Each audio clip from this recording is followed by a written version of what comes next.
Baik, selanjutnya kita akan beralih ke pertanyaan kedua, giliran capres nomor urut 1, Bapak Anies Rashid Baswedan. Untuk itu kami mempersilahkan panelis Bapak Bahrudin untuk mengambil subtema pertanyaan yang ada di dalam wadah.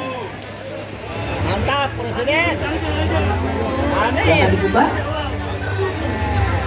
Anies lah keder, orang dilalap. Diperlihatkan ke capres dan moderator. Teknologi informasi. Teknologi informasi ya.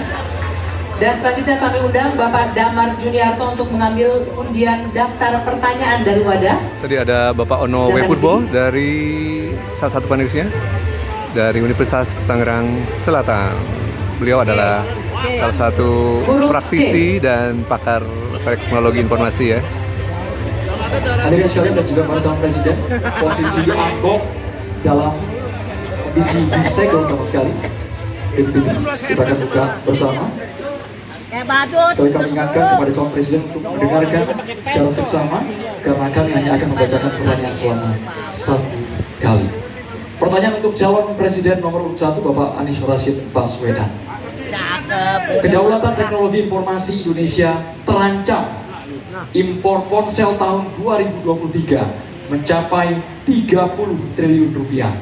Padahal untuk membangun pabrik ponsel hanya membutuhkan investasi sekitar setengah triliun rupiah.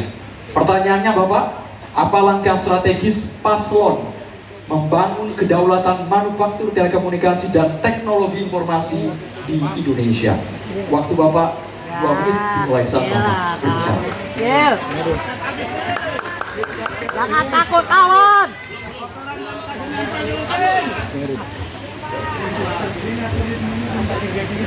Terima kasih. Kita menyaksikan bahwa kemajuan sistem telekomunikasi dan teknologi informasi itu berkembang amat pesat. Karena itu Indonesia tidak boleh ketinggalan. Dan gagasan kita adalah satu, peningkatan kualitas manusia dan inovasi di sektor teknologi informasi dengan cara pairing, berpasangan, mendatangkan pakar untuk bisa melakukan alih teknologi bersama-sama.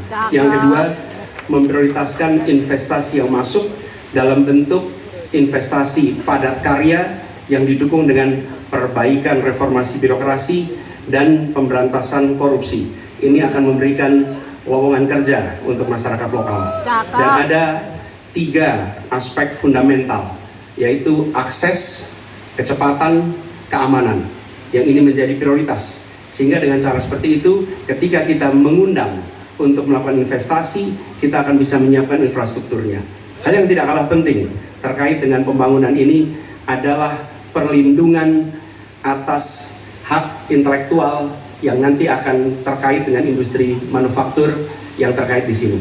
Kami memandang investasi padat modal yang seperti ini, padat karya, akan memungkinkan Indonesia untuk lompat lebih cepat. Demikian jawaban kami. Terima kasih. Masih ada waktu Bapak, masih ada 3 menit. Cukup di sini. Cukup. Ya dikasih banget. Cakep. Selanjutnya kami berikan kesempatan kepada calon presiden kedua, Bapak Prabowo Subianto, untuk menanggapi jawaban yang disampaikan oleh Bapak Anies Baswedan. Waktu Bapak selalu solutif dan tindakan. Kalau memang hanya setengah triliun, perlu kehendak politik, ya bangun itu pabrik segera. Jadi itu pertama. Kedua, masalah teknologi selalu berurusan dengan sumber daya manusia. Kita harus sekarang mendidik anak-anak kita lebih banyak di bidang science, teknologi, engineering, mathematics. Ini sangat mutlak. Baru kita bisa bersaing. Kalau kita tidak punya awaknya bagaimana? Jadi program kami memberi beasiswa. Tadi saya sudah katakan 10.000 kedokteran, 10.000 di bidang science, teknologi, engineering, dan mathematics.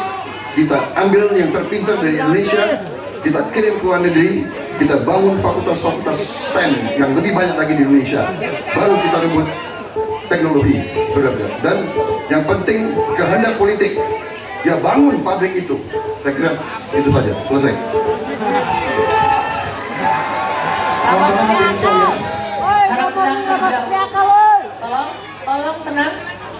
selanjutnya calon presiden nomor 3 Bapak Ganjar Pranowo untuk menanggapi atas jawaban yang disampaikan oleh Bapak Anies Rashid Baswedan. Silakan Bapak Ganjar, waktu Bapak 1 menit dimulai saat Bapak berbicara. Kita punya industri swasta untuk gadget, pabriknya ada di Semarang, harganya terjangkau, lebih murah. Kalau itu bisa masuk di katalog kita, sebenarnya kita bisa membantu dia. Atau yang kedua, kita bisa menugaskan kepada PT lain. Kalau nggak salah dulu pernah akan dibuat ini. Satu komputer, satu laptop seharga maksimum 1 juta. Sayang, kalau ini tidak kita pastikan tanpa penugasan dari pemerintah, maka tidak pernah selesai. Kalau tidak, pilihannya adalah bergandengan tangan dengan industri yang ada di luar, dengan brand-brand internasional, tapi pabriknya di Indonesia. Politik ini kalau kita mau komparasikan, di India pernah dilakukan. Sehingga apa? Transformasi pengetahuannya, teknologinya, semua akan bisa dilakukan dan kita akan mendapatkan nilai tambah. Gen kita akan ditambahkan di situ, kita bisa melakukan tindakan-tindakan untuk mencapai kemandirian sehingga kalau kemudian kita tidak terlalu bergantung. Oke, saatnya calon presiden nomor urut 1 Bapak Anies Rashid Baswedan untuk merespon tanggapan calon presiden nomor urut 2 dan juga nomor urut 3. Silakan Bapak Anies, waktu Bapak 1 menit dimulai saat Bapak berbicara. Tadi saya sampaikan garis besar gagasan untuk kita bisa membangunnya. Ketika sampai kepada kegiatan praktis, maka pendekatannya kolaboratif. Negara adalah regulator dan negara memberikan ekosistem yang sehat. Panggil pelaku yang selama ini terlibat, baik swasta maupun BUMN. Sampaikan ada kebutuhan membangun pabrik telepon seluler. Tanya apa yang dibutuhkan dari negara. Yang dibutuhkan apa? Apakah perizinan? Apakah dana? Apakah keleluasaan pajak?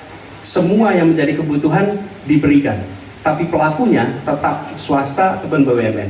Jadi fungsi kita ketika bicara membangun, bukan negara yang membangun, tapi memberikan pada BUMN atau swasta dan yang sudah bergerak di situ, siapkan infrastrukturnya, beri target waktunya, lalu eksekusi, tunggu peresmiannya. Terima kasih.